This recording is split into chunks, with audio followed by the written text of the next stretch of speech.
Последние новости из Туркменистана. Читайте нас в Телеграме и не забудьте подписаться. В Ашхабаде пенсионерка и ее 4 внуков-сирот 3 года после пожара ютятся во времянке.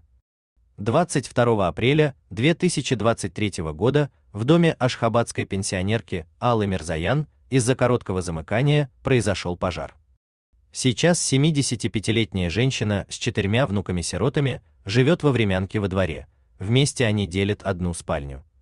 Местные власти обещали помочь, но направленные ими работники лишь начали ремонт, сфотографировав его для отчетности, и ушли. С тех пор прошло почти 3 года. В 2021 году, в разгар коронавируса, пенсионерка Алла Николаевна потеряла дочь Эвелину. Зять, недолго погоревав, решил привести в дом новую женщину, а дети, младшему из которых на тот момент был всего годик, оказались ему не нужны. Бабушка забрала всех к себе в частный дом номер 59 по 4-му проезду Вели Ахмедова, ранее Варшавскому.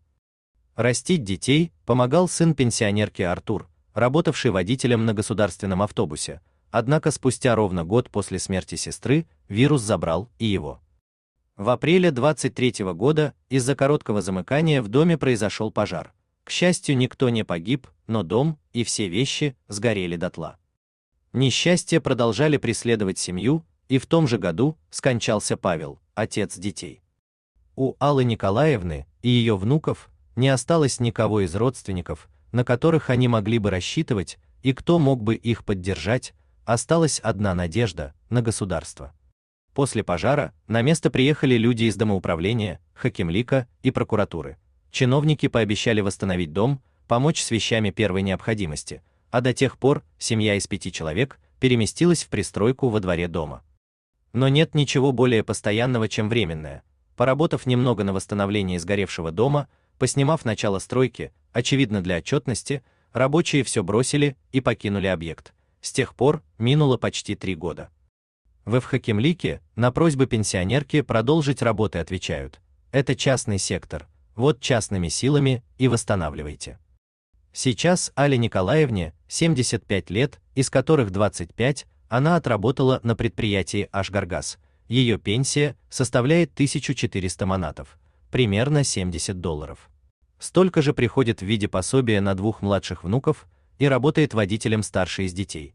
Семье из 5 человек этого хватает лишь на скромное пропитание и коммунальные выплаты. На восстановление жилья денег не остается совсем.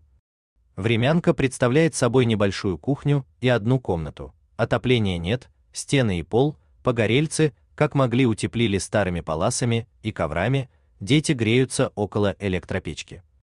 И если летом кто-то может спать на улице, то зимой все теснятся в общей комнате и даже в кухне. Пенсионерка просит власти Ашхабада помочь ей и ее внукам восстановить жилье. У вас есть что рассказать? Пишите нам в секретном чате Телеграма. Мы никогда не раскрываем свои источники и гарантируем полную анонимность.